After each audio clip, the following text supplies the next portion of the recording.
आपका अपने चैनल सार्थक क्लासेस में स्वागत है। मैं आपको भौतिक विज्ञान के बारे में पढ़ा रहा हूं, तो चलिए प्रारंभ करते हैं।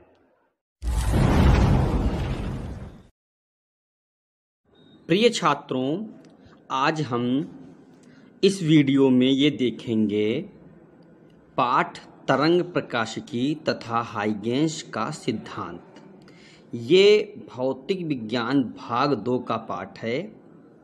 इंग्लिश में wave nature of light and Huygens principle नाम है इसका। इस पाठ में बहुत ही महत्वपूर्ण परिभाषा तरंगाग्र की है। बहुत ही महत्वपूर्ण परिभाषा तरंगाग्र की है।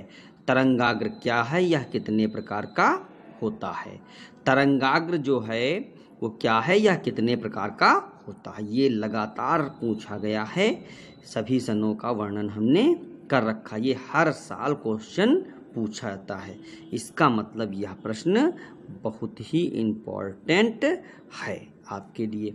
ठीक है, तो तरंगाग्र क्या है? किसी माध्यम में खींचा गया वह पृष्ठ, किसी माध्यम में खींचा गया वह पृष्ठ जिसमें स्थित सभी कण कंपन की समान कला में हो, जिसमें स्थित सभी कण कंपन की समान कला में हो, तो वह पृष्ठ क्या कहलाता है? तरंगाग्र कहलाता है। वह पृष्ठ क्या कहलाता है? तरंगाग्र कहलाता है। कैसा है?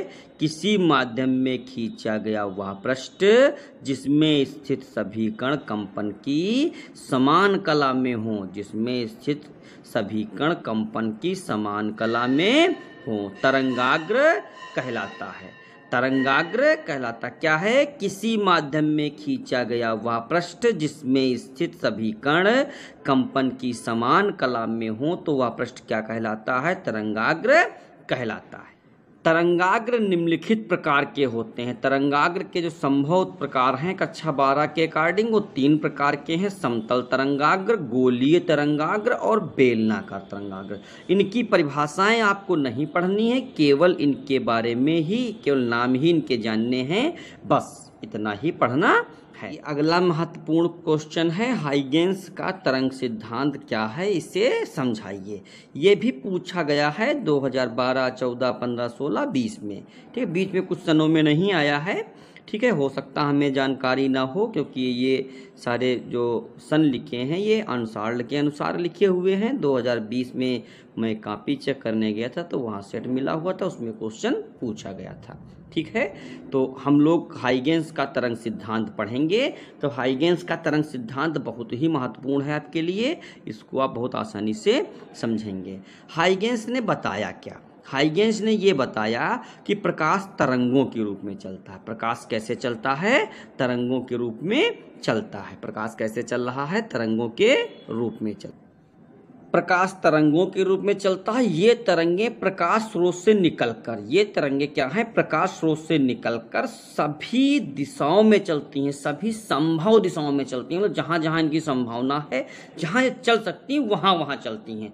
अब चूंकि हाइगेंस के समय पर हम जानते थे तरंगों के चलने के लिए माध्यम की आवश्यकता होती है, इसलिए हाइगेंस ने क्या किया? तरंगों के चलने के लिए एक माध्यम का चुनाव कर लिया। हाइगेंस ने क्या बताया? मतलब हाइगेंस के समय तक ये बात थी कि तरंगे जो हैं, प्रकाश तरंगे जो हैं, बिना माध्यम के नहीं चल सकती हैं। आज के ज़माने में हम जानते हैं कि प्रकाश माध्यम हो या ना हो, प्रकाश चलेगा, लेकिन तब ये समझते थे कि प्रकाश या किसी पर तरंगों को चलने के लिए माध्यम की आवश्यकता होती है। चूंकि तरंगों के चलने के चलने के लिए माध्यम की आवश्यकता होती है, अतः हाइगेंस ने सर्वव्यापी माध्यम ईथर की कल्पना कर ली। किसकी कल्पना कर ली?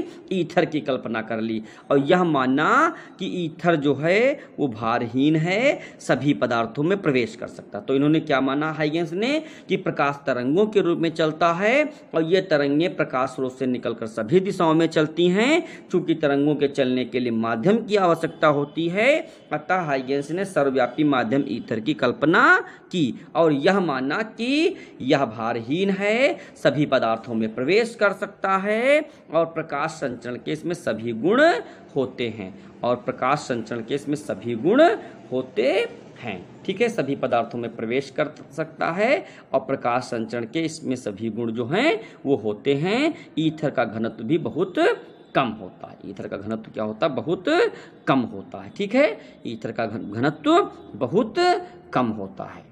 प्रकाश इसमें अति तीव्र चाल 3 × 10⁸ मीटर पर सेकंड से चलता है। जो इन्होंने ईथर माना उसे इन्होंने कई चीज़ें मान ली, या भारहीन है, सभी पदार्थों में प्रवेश कर सकता है, प्रकाश इसमें अति तीव्र चाल से चलता है। जब ये प्रकाश तरंगें आँख की रेटिना पर गिरती हैं तो वस्तुएं हमें दिखाई देने लगती हैं। वस्तुएं क्या होती हैं? हमें दिखाई देने लगती हैं। ठीक है, वस्तुएं हमें क्या करती हैं? दिखाई देने लगती हैं। तो इस वीडियो में हमने 2 परिभाषाएं पढ़ी, एक तरंगाग्र पढ़ा, ठीक है, और एक हाइगेंस का तरंग सिद्धांत पढ़ा। हाइगेंस का तरंग सिद्धांत और हाइगेंस का द्वितीयक तरंगिकाओं का सिद्धांत 2 हैं। तो ये गलती नहीं होनी चाहिए कि तरंग सिद्धांत के स्थान पर द्वितीयक तरंगिकाओं सिद्धांत लिख जाए या द्वितीयक तरंगिकाओं सिद्धांत के स्थान पर तरंग सिद्धांत लिख जाए। ठीक है, तो आपको हाइगेंस का तरंग सिद्धांत पढ़ाया हमने और हाइगेंस की द्वितीयक तरंगिकाओं का सिद्धांत पढ़ाया। इनको बहुत आसानी, बहुत मन लगा के याद करेंगे, वीडियो बार बार देखेंगे जिससे आपको इसको समझ में आ जाए। यदि वीडियो पसंद आ जाए तो लाइक करें, सब्सक्राइब करें और अन्य छात्रों के साथ शेयर भी करें। धन्यवाद।